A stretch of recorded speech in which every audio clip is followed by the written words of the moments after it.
मेरा नाम टायरन है। मैं अमेरिका में एक ट्रक ड्राइवर था। ये घटना जो मेरे साथ घटी थी, ये 1980 में घटी थी। तब मेरी उम्र करीब 35 साल की थी। मेरे साथ मेरा एक पार्टनर भी होता था, उसका नाम जॉन था। ज़्यादा लंबी ड्राइव के बाद जब मैं थक जाता था तो जॉन और मैं अपनी जगह को रिप्लेस कर लेते थे। फिर कुछ दूरी तक वो ट्रक चलाता था। ये घटना ब्राज़ीलियन नेशनल हाईवे की है। जब मैं उस रास्ते से गुज़रता था तो वहाँ पे मुझे बहुत ही ज़्यादा अजीब लगता था। वो रास्ता अपने आप में ही बहुत भयानक है। वो हाईवे जंगलों से घिरा हुआ है। उस हाईवे का 20 किलोमीटर का एरिया पूरा जंगल में आता है। जब भी किसी ट्रकर को अपनी डिलीवरी जल्दी करनी होती है तो वो लोग वही रास्ता निकल जाते हैं। नेशनल हाईवे का वो रास्ता एक शॉर्टकट का है, जहाँ से वो लोग अपने डिलीवरी पॉइंट पे 2 घंटे पहले ही पहुँच जाते हैं। लेकिन वहाँ पे घटनाएं बहुत ज़्यादा अजीब होती है, इसलिए उन रास्ते पे कोई जाता नहीं है। बहुत लोग कहते हैं वहाँ पे लूट और चोरी बहुत होती है। ट्रकों को रोक के उन्हें लूट लिया जाता है और ट्रक ड्राइवर को मार दिया जाता है। इसलिए ज़्यादातर लोग उस रास्ते से नहीं जाते हैं। ऐसे ही एक दिन ठंडियों का मौसम था। मेरे और जॉन के पास कोई भी डिलीवरी का काम नहीं था, तो हम लोग उस वक्त अपने ट्रकों में बैठे हुए थे। घरों से झूठ बोल के आए थे कि हमें कहीं जाना है, ताकि हम लोग थोड़ी पार्टी कर सके। हम दोनों ट्रक में ही बैठे हुए थे और जॉन ने थोड़ी शराब पी रखी थी। मैं भी शराब पीने ही वाला था, लेकिन तभी मुझे एक मैसेज आया। वो मैसेज हमारी कंपनी से आया था। दरअसल ब्राज़ील के एक छोटे से कस्बे में अचानक ही एक एक्सीडेंट हो गया था, जहां पर ढेर सारे लोग हॉस्पिटल में एडमिट हुए थे और उन्हें मेडिकल इक्विपमेंट्स की बहुत ज़रूरत थी। वहां हॉस्पिटल में इतने सारे मेडिकल इक्विपमेंट्स उपलब्ध नहीं थी और हमें उन मेडिकल इक्विपमेंट्स को जल्द से जल्द वहां पे पहुंचाना था।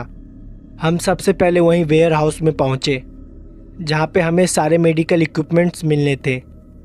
हम लोग वेयर हाउस से मेडिकल इक्विपमेंट्स लेके ब्राज़ील के उसी रास्ते से निकल गए और उसी कस्बे में जा रहे थे। हमें कुछ भी समझ में नहीं आ रहा था आखिरकार हम लोग करें क्या। उस रास्ते से जाने का हमारा बिल्कुल भी मन नहीं था, लेकिन मजबूरी की वजह से हमें जाना पड़ा, क्योंकि लोगों की ज़िंदगी का सवाल था। वो पूरा रास्ता करीबन 5 घंटे का था। जॉन बिल्कुल भी ट्रक नहीं चला सकता था, क्योंकि वो हल्के फुल्के नशे में था, लेकिन वो मेरे साथ चलने के लिए तैयार हो गया। ट्रक मैं चला रहा था। जॉन काफ़ी ज़्यादा नशे में था, इसलिए जॉन को नींद आ रही थी।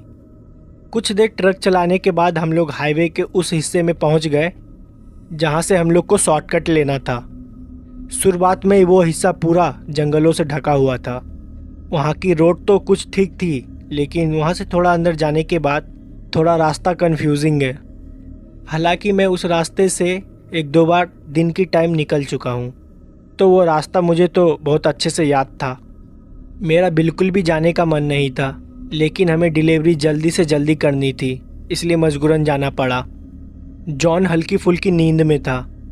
मैंने उसे सो जाने के लिए बोला। मैं ये ठान ली थी अगर रास्ते में कोई भी आएगा तो मैं उसके लिए ट्रक नहीं रोकूंगा। मैं लगातार पुलिस वालों से भी बात कर रहा था, क्योंकि उन्हें भी पता ये रास्ता काफ़ी ख़तरनाक है। तो मैं उनको अपना प्रॉपर लोकेशन भी बार बार दे रहा था। दूसरी तरफ से पुलिस वाले भी उसी हाईवे पे आ रहे थे। उन्होंने मुझसे बोला था कि वो मुझे जल्द से जल्द मिल जाएंगे। हाईवे के कुछ ही अंदर जाते वक्त अंदर बहुत ही अंधेरा था। कुछ जगह तो हाईवे ख़राब भी थे। कुछ पेड़ तो टूट के रोड पे नीचे गिरे हुए थे। मुझे बिल्कुल भी नहीं पता कि वो जगह की मेंटेनेंस क्यों नहीं होती है। काफ़ी ज़्यादा अंधेरा था। मुझे बस उतनी ही लाइट दिखाई दे रही थी जहाँ तक मेरी ट्रक की लाइट जा रही थी। मैं लगातार ट्रक को स्पीड में चला रहा था। तभी मैंने देखा मेरे दाईं तरफ एक काली परछाई खड़ी है, जो कि मुझे ट्रक रोकने को बोल रही है। मैं उसके सामने से इतनी तेज़ी से ट्रक को लेके गया कि मैंने ध्यान भी नहीं दिया कि वो एक औरत है या आदमी है। हाँ, लेकिन मुझे इतना ज़रूर पता चल गया था कि साइड में कोई खड़ा है जो कि लिफ्ट मांग रहा है। मैं उसको जल्दी की वजह से देख नहीं पाया। मैंने उसे बाद में बैक मिरर में देखने की कोशिश की, वो मुझे नहीं दिखा। मैं फिर दोबारा ट्रक को चुपचाप चलाने लगा। मैंने ये ठान रखी थी कि मैं बिल्कुल भी ट्रक को नहीं रोकूंगा। कुछ दूर आगे जाने के बाद फिर से मुझे दाएं तरफ फिर कोई एक आदमी दिखाई दिया। उसने कोई भी कपड़े नहीं पहने हुए थे। वो बिना पूरे कपड़ा का खड़ा था, जबकि वहाँ पे हल्की फुल्की ठंड थी और जंगल की एरिया में ठंड काफ़ी बढ़ जाती है। मुझे बिल्कुल भी समझ में नहीं आ रहा था आखिरकार वो जंगल में ऐसे खड़ा क्यों था। मैं काफ़ी ज़्यादा डरा हुआ था, इसलिए मैंने ट्रक को नहीं रोका और दोबारा ट्रक को चलाने लगा। मैंने उसे फिर बैक मिरर में देखने की कोशिश की, वो दोबारा मुझे नहीं दिखा। मैं समझ गया था यहाँ पे कुछ ना कुछ अजीब ज़रूर हो रहा है। मैंने जॉन को उठाने की कोशिश की, लेकिन वो काफ़ी ज़्यादा नशे में था, इसलिए उठ नहीं पा रहा था। मैं उस हाईवे के करीबन 3 किलोमीटर अंदर आ चुका था। मेरे पास वापस जाने का और कोई ऑप्शन भी नहीं था, इसलिए मैंने सोचा दिए हुए लोकेशन पे जल्द से जल्द पहुंच जाऊं। उस एरिया में नेटवर्क भी नहीं आ रहा था, इसलिए मैं किसी से भी किसी तरह का कन्वर्सेशन भी नहीं कर सकता। इसलिए मैंने चुपचाप ट्रक चलाने पे ही ध्यान दिया। इन सब चीज़ों को नज़रअंदाज करते हुए मैं रोड पे जा रहा था और आगे रोड पे खून गिरा हुआ था और वो खून काफ़ी ज़्यादा मात्रा में है। मैंने उस खून को देखकर अपनी ट्रक की स्पीड थोड़ा धीमे कर दिया और मैं रास्ते भर उसी खून को देखते हुए जा रहा था। ऐसा लग रहा था किसी ने खून की नदी खुली छोड़ दी हो। पूरी रोड खून से भरी हुई थी। मुझे आखिरकार समझ में नहीं आ रहा था वहाँ पर ये सब हो क्या रहा है। मैं उसी को देखे जा रहा था।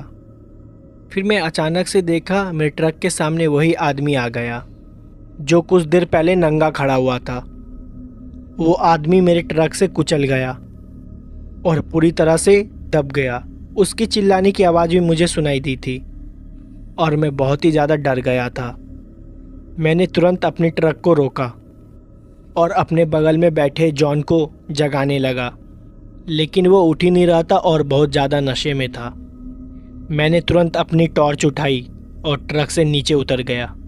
हालांकि ट्रक से नीचे उतरने में मुझे बहुत ज़्यादा डर लग रहा था। फिर मैं ट्रक से उतरा और मेरा पैर उसी खून पे पड़ा और वहाँ पे बहुत ही ज़्यादा बदबू आ रही थी। मैंने अपनी टॉर्च के सहारे धीरे धीरे ट्रक के पीछे जाने की कोशिश की, जहाँ पर वो आदमी मेरी ट्रक से कुचला पड़ा हुआ था। मेरी ट्रक उससे करीबन 100 मीटर आगे आ गई थी, क्योंकि मुझे ट्रक रोकने में बहुत ही ज़्यादा वक्त लग गया था। मैं धीरे धीरे उस आदमी के पास जा रहा था। दूर से देखने पे तो ये लग रहा था कि वो मर चुका है। मेरी ट्रक उसके पूरे शरीर पे चढ़ के निकल चुकी थी और वो मर ही गया था। मुझे बहुत ज़्यादा डर लग रहा था। मेरे हाथों किसी की हत्या हो गई थी। मैं धीरे धीरे उसी की तरफ जा रहा था। दूर से देख के ऐसा लग रहा था कि उसका पूरा शरीर खून से ढका हुआ है। मुझे कुछ भी समझ में नहीं आ रहा था आखिरकार मैं क्या करूं। मैं काफ़ी ज़्यादा डर रहा था और रोते हुए जॉन को बुला रहा था, लेकिन वो मेरी आवाज़ बिल्कुल भी नहीं सुन रहा था क्योंकि वो नींद में था। मेरी किस्मत उस दिन बहुत ज़्यादा ख़राब थी, पर मुझे लगा क्या पता मैं उस आदमी को बचा सकता हूँ। इसलिए मैं धीरे धीरे उस आदमी के पास जा रहा था। जब मैं उसके पास पहुँचा तो मेरी और उसकी दूरी करीबन 5 मीटर की थी। उसका हाथ अचानक से हिलने लगा और उसके हाथ पैर जो मेरे ट्रक के दबने से टूट गए थे और वो दोबारा धीरे धीरे अपने आप सीधे होते गए। ये सब मैंने अपने आँखों से देखी। मेरे ही आँखों के सामने वो आदमी अपने 2 पैरों के ऊपर खड़ा हो गया और वो दोबारा खड़ा होकर मुझे देख रहा था और कुछ ही सेकंड के बाद वो पूरा नॉर्मल हो गया था, जैसे मुझे पहले दिखाई दे रहा था। उसका पूरा शरीर खून से लथपथ ढका हुआ था और उसकी आंखें बहुत ही ज़्यादा भयानक लग रही थी। उसने कोई भी कपड़े नहीं पहने हुए थे। वो मेरे तरफ चिल्लाते हुए भागा और मैं अपने ट्रक के तरफ भागा। वो क्या चीज़ थी मुझे बिल्कुल भी नहीं पता। रोड पे पड़े खून की वजह से मैं ढंग से भाग नहीं पा रहा था क्योंकि मेरे पैर फिसल रहे थे। मैं किसी भी तरह भागते हुए अपने ट्रक के पास पहुंचा और जो आदमी मेरे सामने खड़ा था वो बहुत ही लंगड़ा के चल रहा था। ऐसा लग रहा था उसका पैर में बहुत बुरा तरह का चोट लगा है, लेकिन मेरे आँख के सामने ही वो मर के जिंदा हुआ था। मैं जॉन का नाम लेते हुए चिल्लाते हुए ट्रक के अंदर जा रहा था। मैं जॉन को उठाने की कोशिश भी की और जॉन हल्का सा उठा भी, लेकिन वो फिर से सो गया और मैंने ट्रक को दोबारा भगा दिया। जब मैं बैक मिरर में देख रहा था तो वो आदमी मेरे पीछे चलते चलते आ रहा था। उस पूरी रोड पे खून फैला हुआ था। मेरे ट्रक के टायर भी पूरे खून से सने हुए थे। कुछ दूर ट्रक चलाने के बाद मैंने देखा दूसरी साइड से कुछ पुलिस की गाड़ियां आ रही है, जो कि शायद मेरे लिए ही आ रही थी। मैं बहुत ज़्यादा डरा हुआ था। मैंने तुरंत जाके उनके पास गाड़ी रोका और उन्होंने पूछा कि मेरा तुमसे कनेक्शन कैसे टूट गया। मैंने उन्हें सारी चीज़ें बताई और जैसे ही मैंने फिर अपने ट्रक के टायर को देखा, वो पूरा एकदम तरह से नॉर्मल था। मैं उन्हें बार बार वो चीज़ समझाने की कोशिश कर रहा था, लेकिन उन्हें कुछ भी समझ में नहीं आ रहा था। उन्हें लग रहा था कि मैं बहाना दे रहा हूँ। फिर उन पुलिस की कार में से एक कार उन्हीं जंगल की तरफ से गई जिधर से मैं आ रहा था। फिर वहाँ से इन्फॉर्मेशन आई कि वहाँ पे सब कुछ ठीक है और रोड पे कोई भी खून के दाग या छींटे कुछ नहीं मिले और ना ही वो आदमी और जिसको मैंने कुचल दिया था। वो लोग मेरी बात मानने के लिए तैयार ही नहीं थे। इस चीज़ पे उन्होंने मेरे से ज़्यादा बहस नहीं की। उन्होंने मुझसे कहा कि मेडिकल के सारे इक्विपमेंट्स जल्द से जल्द हॉस्पिटल पहुंचा दो, फिर वो उसके बाद मेरी रिपोर्ट लेंगे। मैंने वैसा ही किया। मैं काफ़ी ज़्यादा डरा हुआ था। मैं 1 घंटे में हॉस्पिटल पहुंच भी गया और सारे इक्विपमेंट्स दे दिया। उसके बाद कुछ पुलिस वाले दोबारा मेरे पास आए और उन्होंने मेरे से दोबारा पूछताछ की कि मैं लेट क्यों हो गया था और मेरा कनेक्शन उनसे टूट क्यों गया था। मैंने सारी बातें बताई उन्हें, लेकिन उन्होंने मेरी बात पे विश्वास नहीं किया। फिर उन्होंने जॉन से पूछा, लेकिन जॉन तो पूरे रास्ते सो रहा था। फिर उन्होंने जॉन से पूछताछ की तो उन्हें पता चल गया था कि जॉन दारू पी है, लेकिन अब तो उन्होंने मेरी बात पे एकदम भी विश्वास नहीं करने वाले थे। उन्होंने मेरा भी अल्कोहल टेस्ट किया, लेकिन मैंने उस टाइम शराब नहीं पी रखी थी। पुलिस वाले मेरे बात पे विश्वास नहीं कर रहे थे। उन्हें लगा कि मैंने किसी तरह का और नशा कर रखा है, इसलिए शायद मुझे अजीब और गरीब ऐसी चीज़ दिखाई दे रही थी। लेकिन मेरे साथ जो कुछ भी हुआ था वो एकदम सच था। उस घटना के बाद मैं कई दिनों तक उस ट्रक को हाथ भी नहीं लगाई। जॉन ने मुझे बहुत बार चलने के लिए बोला, लेकिन मेरे अंदर उस आदमी का डर बहुत तरीके से भर चुका था। आखिरकार वो कौन था, वहाँ पे क्या कर रहा था, मुझे कुछ भी समझ में नहीं आया। और ये जो अजीब सी चीज़ मुझे दिखाई दे रही थी और किस लिए दिखाई दे रही थी, इसका भी मेरे पास कोई जवाब नहीं था। लेकिन मुझे ये बिल्कुल भी नहीं पता था कि ये मेरा वहम है या सच। अगर ये सच था तो मेरी किस्मत उस दिन बहुत ज़्यादा अच्छी थी कि मैं बच गया। और फिर ऐसी घटना मेरे साथ जीवन में दोबारा कभी भी नहीं घटी। लेकिन फिर उस रोड पर मैं दोबारा कभी भी नहीं गया। मेरा नाम पवन है और मेरी उम्र करीब 30 साल की है। ये घटना मेरे साथ तब घटी थी, उस टाइम करीबन मेरी उम्र 9 साल की थी। मेरे पिताजी की रेलवे में सरकारी नौकरी थी, तो सरकारी नौकरी की वजह से उनको सरकारी आवाज़ भी मिला हुआ था। और इतने साल पुरानी सरकारी आवाज़ की हालत तो आप लोग समझ ही रहे होंगे। वो बहुत ज़्यादा बेकार थी। पुराने मकान जिनमें ढंग से पेंट भी नहीं किया हुआ था। हमें जो घर अलॉट किया हुआ था वो एक बिल्डिंग थी। उस बिल्डिंग में हमारा तीसरे मंजिल पे एक अपार्टमेंट था जिसमें 2 रूम था और वो अंदर से देखने में काफ़ी ज़्यादा अजीब लगता था। पेंट आधे उखड़े हुए थे और दोनों कमरे में बहुत ही गंदी सीलन भी थी। किचन भी काफ़ी ज़्यादा गंदा था। लेकिन हम लोग शिफ्ट हुए थे तो हम लोग को वहीं पे रहना था। उससे पहले हम लोग रेंट पे रहते थे।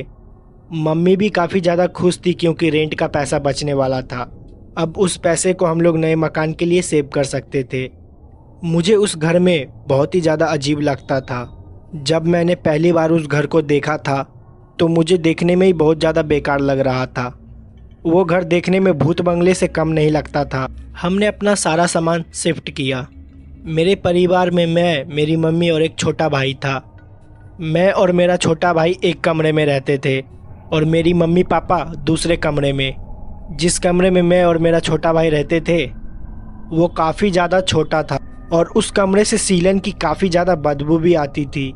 मैंने पापा को कई बार इसके बारे में बताया भी है, तो उन्होंने मुझे बोला कि मैं इसके बारे में हाई अथॉरिटी की कंप्लेन कर दिया हूँ और वो इन सब चीज़ का मेंटेनेंस भी कर देंगे। हम लोग जब उस घर में शिफ्ट हुए हमारे शिफ्ट होने से पहले करीबन वो 7-8 महीने से घर बंद था, और उससे पहले इस मकान में जो भी रहता था उसने अचानक से अपनी नौकरी को छोड़ दिया था।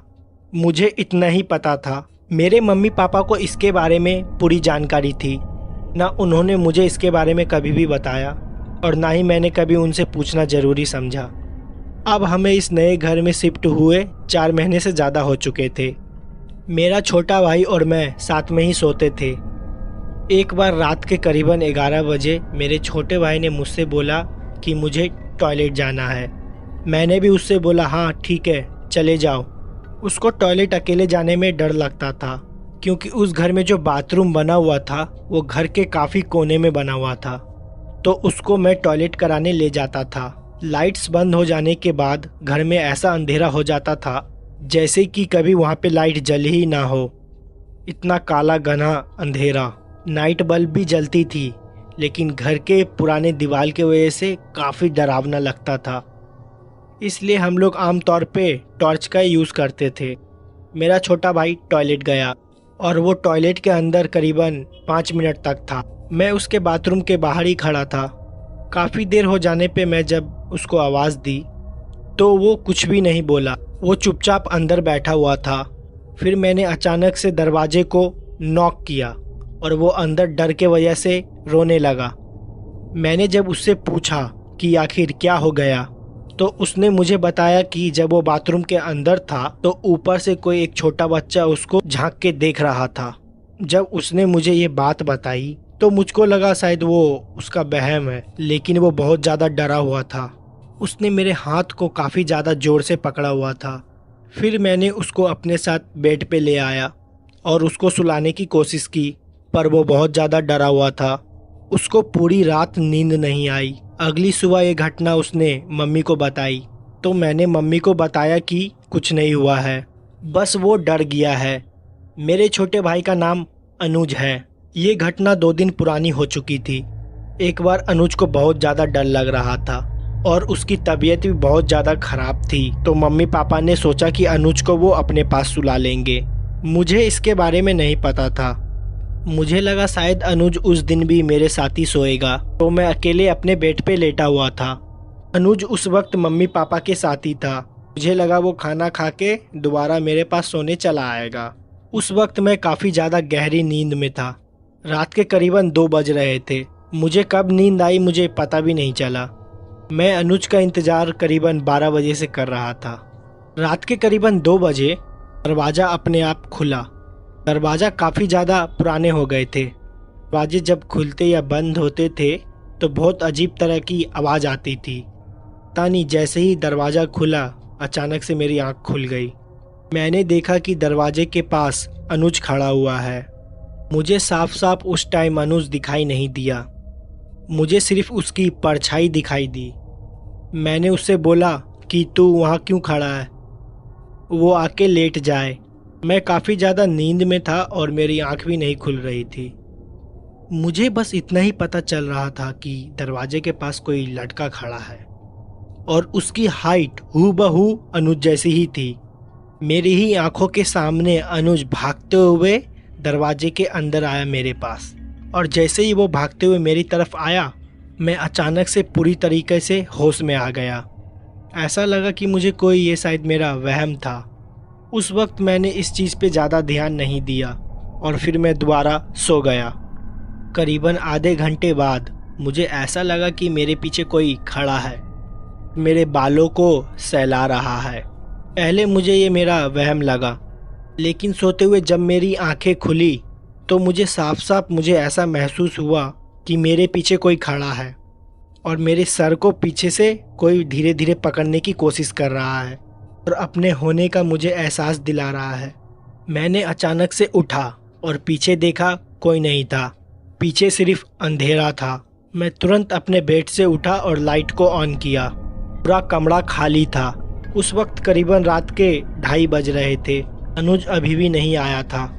मुझे ये बात नहीं पता था कि वो मम्मी पापा के साथ ही सो रहा है। फिर मैं मम्मी पापा के रूम में गया और रात के करीबन 2:30 बजे उनका दरवाज़ा खटखटाया और उनसे पूछा, अनुज उनके साथ है? उन्होंने बताया अनुज वहीं पे सो रहा है। मैंने मम्मी से कहा मुझे ऐसा महसूस हुआ कि अनुज मेरे सर के पास अभी खड़ा हुआ था। मम्मी ने बताया वो करीबन 12 बजे से ही वहीं पे सो रहा है, क्योंकि उसको बहुत ज़्यादा डर लग रहा था। मैंने फिर इस बात पे ज़्यादा ध्यान नहीं दिया और आके अपने बेड पे फिर दोबारा सो गया। कुछ देर बाद फिर मेरी आंखें खुली। मेरे बेड के जस्ट सामने एक छज्जा बना हुआ था। उस पे हम लोग थोड़ा बहुत सामान रखा करते थे, जैसे कि टीवी के बॉक्स, कुछ कपड़े, कुछ लकड़ियाँ, सब पुराने चीज़ उसी छज्जे पे रखा हुआ करता था। मुझे ऐसा लगा कि उसके ऊपर बैठ के कोई मुझे देख रहा है। ये मेरा कोई वहम नहीं था। मैंने उसको साफ साफ देखा। कमरे में नाइट बल्ब जल रही थी। नाइट बल्ब पे मुझे वो काली परछाई बैठी हुई साफ साफ दिखाई दे रही थी और वो मुझे ही देख रही थी। उस काली परछाई को देखते ही मैं ज़ोर ज़ोर से चिल्लाने लगा, तो वो मेरे आंखों के सामने ही गायब हो गई। मैं इतनी ज़ोर से चिल्लाया कि मम्मी पापा अपने कमरे से मेरे कमरे में आ गए। मैं अपने कमरे को कभी भी अंदर से बंद नहीं करता था। उन्होंने मेरी चिल्लाती हुई आवाज़ को सुनते ही उन्होंने आके मुझसे पूछा कि आखिरकार तुझे क्या हो गया है। मैंने उन्हें बताया कि मुझे छज्जे पे अभी कोई परछाई दिखाई दी है। वो किसी बच्चे की परछाई थी जो कि मेरे तरफ ही देख रहा था। और कुछ देर पहले मुझे ऐसा एहसास हुआ कि किसी ने मेरे बालों को छुआ है। और उस वक्त अनुज को बाथरूम में भी ऐसा ही कुछ नज़र आया था। जब ये बात मैंने मम्मी को बताई तो मम्मी ज़ोर ज़ोर से हंसने लगी। उनको लगा कि मुझे किसी तरह का वहम हुआ है, लेकिन वो मेरा कोई वहम नहीं था। उस रात मेरे पापा मेरे कमरे में सोए। मैं और छोटा भाई अनुज मम्मी के कमरे में जाके सो गए। मुझे बहुत ज़्यादा डर लग रहा था। मैं और अनुज दोनों भाई रात भर नहीं सोए। अगले ही दिन हम लोग स्कूल चले गए और स्कूल से आने के बाद थोड़ी भी देर घर में नहीं रुके। हम लोग अपने दोस्तों के साथ खेलने बाहर चले गए और कुछ दिन तक हम लोग मम्मी पापा के साथ ही सोए। हमें बार बार ऐसा एहसास होते रहा हमारे बगल में कोई खड़ा होकर हमारी बातें सुन रहा है, या कोई काम करते वक्त हमें ऐसा लगता था कि अचानक से हमारे बगल से कुछ निकल के गया है। कई बार तो किचन से अचानक से बर्तन गिरने की आवाज़ भी आती थी, लेकिन मम्मी ने इस सब बातों पे ज़्यादा ध्यान नहीं दिया। लेकिन हम और अनुज दोनों इस बात पे ध्यान दे रहे थे। करीबन 6 महीने बाद हम लोग ने वो घर छोड़ दिया, क्योंकि वो घर बहुत ज़्यादा पुराना था। पापा ने उस घर के अगेंस्ट कंप्लेन भी डाली थी कि वहाँ की वायरिंग बहुत ज़्यादा ख़राब है। कभी कभी वहाँ पे रात में अपने आप शॉर्ट सर्किट भी हो जाता था। जब वो घर हमसे छूटा, उसके कुछ ही दूर ब्लॉक्स हमें दूसरा घर मिल गया, और उस ब्लॉक में जो हमें घर मिला था और उसके पड़ोसी वही लोग थे जो हम लोग से पहले उस घर में रहते थे। उनसे जब पापा की बातचीत हुई तो पापा ने उनसे पूछा कि आप लोग वो घर क्यों छोड़ दिए थे। तो उन्होंने पापा और मम्मी को बताया उन्होंने इस घर को इसलिए छोड़ा था कि वहाँ पे उनको किसी बच्चे की आवाज़ आती थी। कोई बच्चा रात भर खेला करता था और कभी अचानक से किसी बच्चे की परछाई दिख जाती थी, और कभी कभी तो उनको ऐसा लगता था उनकी गैर मौजूदगी पे कोई बच्चा उनके घर में उछल कूद रहा हो और उसकी आवाज़ भी आती है। कई बार तो रात में उनको उस बच्चे की परछाई भी दिखाई दी जो कि टहला करती है। जब मम्मी पापा को ये चीज़ पता चली तो उनको मुझ पे विश्वास हो गया था।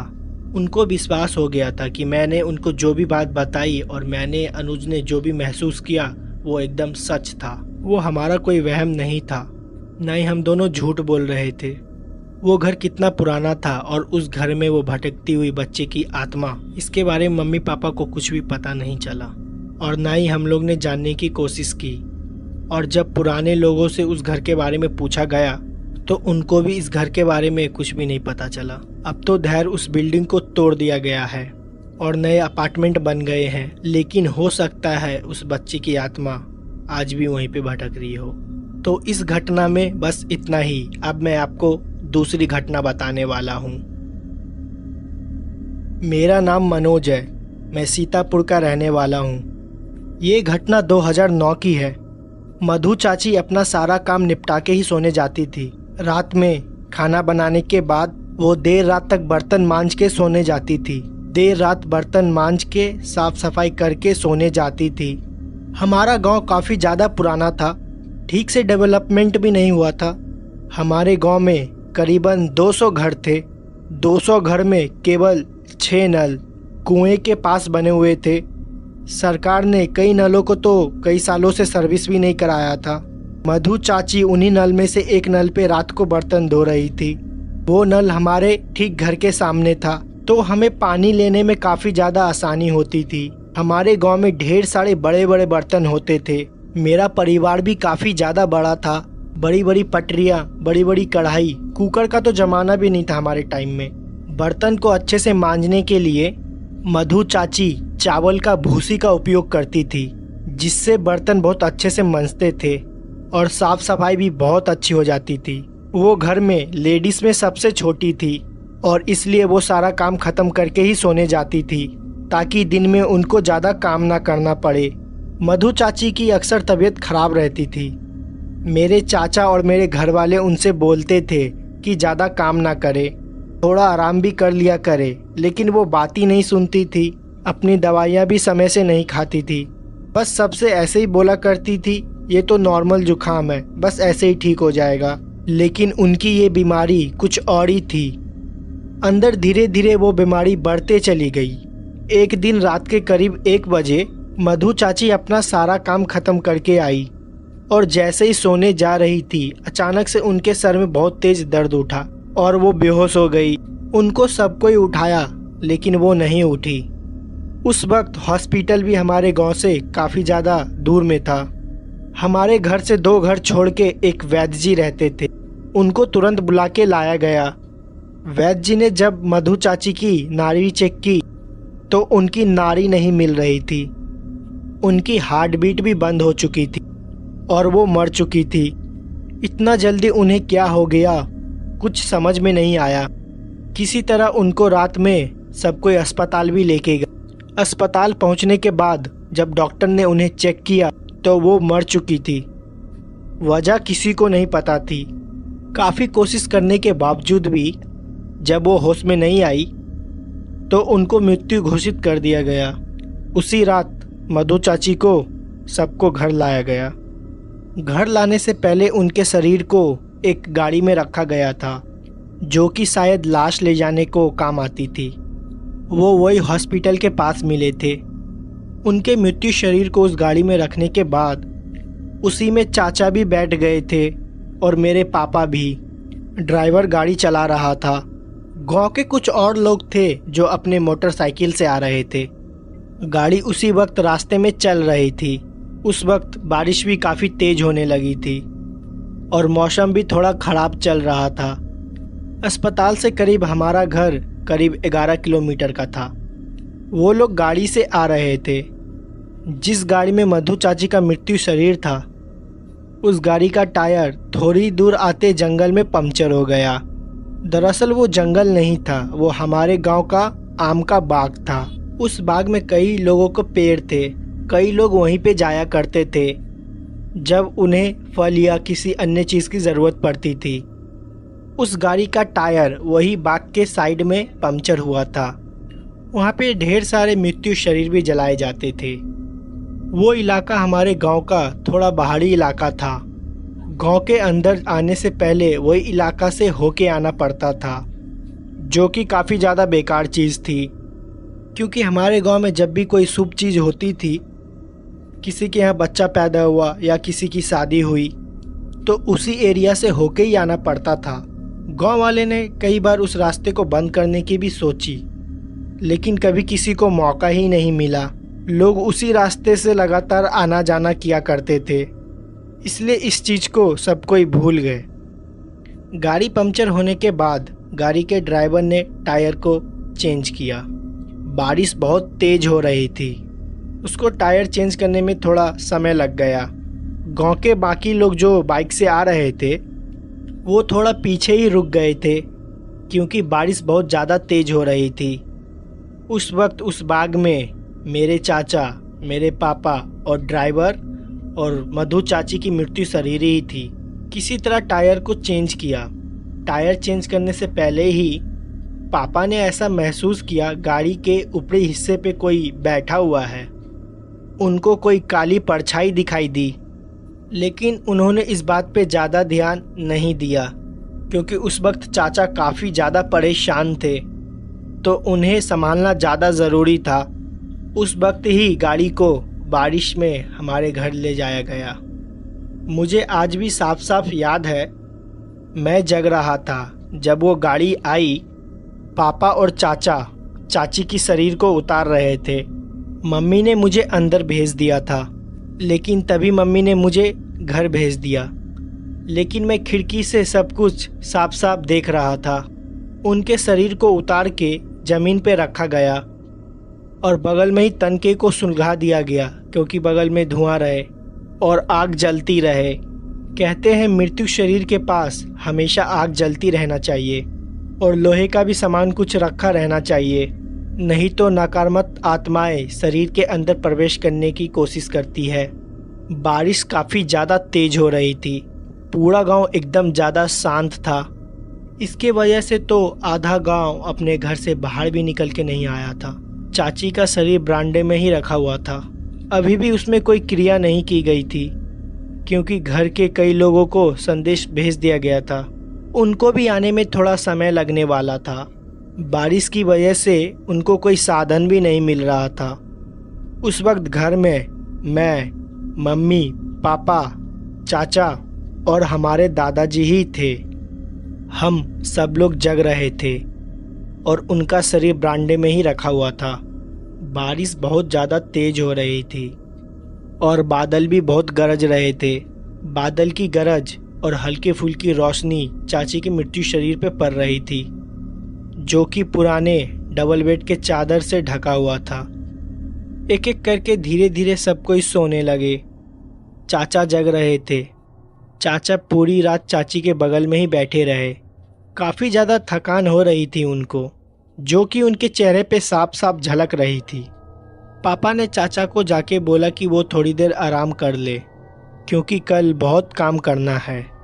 अगर वो जगते रहेंगे तो उनकी भी तबीयत खराब हो जाएगी। चाचा सो नहीं रहे थे, लेकिन पापा ने ज़बरदस्ती उनको सोने के लिए भेज दिए। वो कर भी क्या सकते थे, पूरा घर एकदम शांत था और पूरे गांव में किसी कुत्ते भौंकने की भी आवाज़ नहीं आ रही थी। बस दो आवाज़ ही सुनाई दे रही थी, बारिश की और बादल की गरज। इसके अलावा और कुछ सुनाई नहीं दे रहा था। सब कुछ एकदम शांत था। किसी को पता भी नहीं चला। बारिश की कुछ बौछारें इतनी तेज थी, वो चाची के मृत्यु शरीर तक गिर रही थी और उनके बगल में जो जलता हुआ गोबर का उपला यानी कि कंधा रखा हुआ था, उस पर भी जाके गिर रही थी। कुछ देर बाद वो जो उपला जल रहा था पानी की वजह से बुझ गया और वहाँ पे धुआं होना बंद हो गया और आग एकदम शांत हो गई। दादाजी सो गए थे। मम्मी भी मेरे बगल में ही सो रही थी, लेकिन मुझे नींद नहीं आ रही थी। चाचा भी आराम कर रहे थे। उनको भी कुछ समझ में नहीं आ रहा था, इसलिए वो अपने कमरे में जाके चुपचाप बैठे हुए थे। पापा चाची के मृत्यु शरीर के पास ही बैठे हुए थे। मुझे साफ साफ याद है, उस वक्त रात के 2 या 2:30 बज रहे थे। मुझे साफ साफ याद है, उस वक्त रात के 2 या 2:30 बज रहे थे। एक जोरदार बिजली कड़की।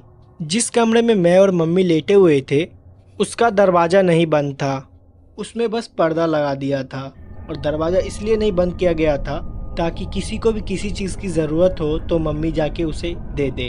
हमारे घर में सिर्फ 2 ही महिला थी, एक मेरी मम्मी और एक चाची। चाची अब ख़त्म हो गई थी। उस वक्त मैं चुपचाप अपनी कमरों में लेटा हुआ था और दरवाजे के बाहर ही देख रहा था। बादल की गरजने की रोशनी, मुझे दरवाजे पे साफ साफ गरजने की आवाज़ सुनाई दे रही थी। उसी रोशनी में मैंने किसी को एक तरफ से दूसरी तरफ जाते हुए देखा और वो कोई महिला थी। मैंने साफ साफ उन्हें देखा था। ये मेरा कोई वहम नहीं था। उसने साड़ी पहनी हुई थी, एक तरफ से दूसरी तरफ घर के अंदर जा रही थी, मतलब घर के बरामदे से होते हुए किचन की तरफ। मुझे समझ में नहीं आया मैंने क्या देखा। मैं थोड़ा सा डर भी गया था पर मुझे लगा शायद गांव की कोई महिला आई होगी। चाची की एक सहेली थी जिसका नाम सुषमा था। वो अक्सर चाची से मिलने आया करती थी। सुषमा को अभी तक चाची की मौत के बारे में पता नहीं चला था, तो वो शायद मिलने आई होगी।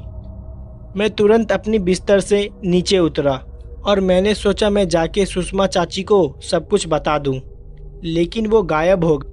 ऐसा लगा हो कि वो एकदम हवा हो गई हो।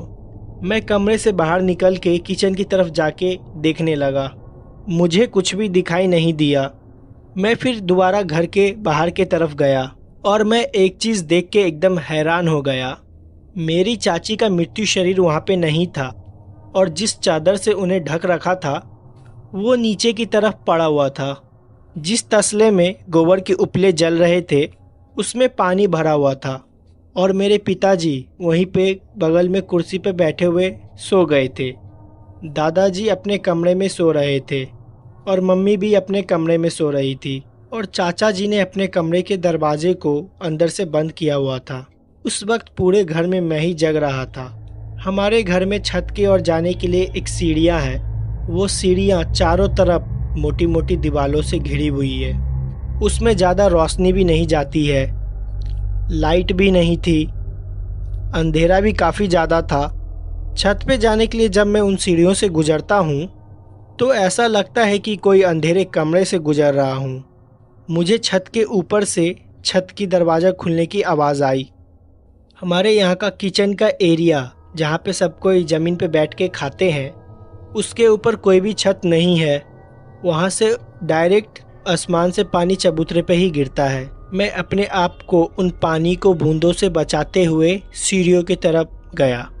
मैंने सोचा कि मैं सीढ़ियों की तरफ जाऊं। जैसे ही 2 सीढ़ियाँ चढ़ के अंधेरे के तरफ घूमा, मुझे ऐसा महसूस हुआ कि उन सीढ़ियों पे कोई बैठा हुआ है। मुझे अंधेरे में साफ साफ दिखाई दे रहा था कि कोई अंधेरे में है। सीढ़ियों के ऊपर का दरवाज़ा खुला हुआ था। उनसे मुझे चमकती हुई परछाई से मुझे साफ साफ दिखाई दे रहा था। वो कोई औरत थी। मैं समझ गया था वो कोई और नहीं, चाची ही है, क्योंकि उनका शरीर वहाँ पे नहीं था। मैं बहुत ज़्यादा डर गया था। मैं उन्हें देखते ही ज़ोर ज़ोर से चिल्लाने लगा। वो बहुत ज़्यादा अजीब लग रही थी। मेरी ही आंखों के सामने सीढ़ियों पे बैठ के मुझे घूर रही थी और पीछे चमकती हुई बिजली मुझे आज तक याद है। उनको देखते ही मैं ज़ोर ज़ोर से चिल्लाने लगा और सीढ़ियों से नीचे उतर आया। मैं किचन के सामने उसी चबूतरों से भागते हुए जा रहा था जहाँ पर पूरा पानी चबूतरे के ऊपर पड़ा हुआ था। मैं वहाँ पे फिसल गया और जाके सीधा चाचा के कमरे से लड़ा। मेरी चिल्लाने की आवाज़ सुनकर पापा सीधा उठ गए और मम्मी भी उठ गई। चाचा भी अपने कमरे से तुरंत बाहर आए। उन्होंने देखा मैं ज़मीन पे गिरा हुआ हूँ। पापा का जैसे ही आँख खुला, पापा ने देखा चाची का शरीर वहाँ पे नहीं है।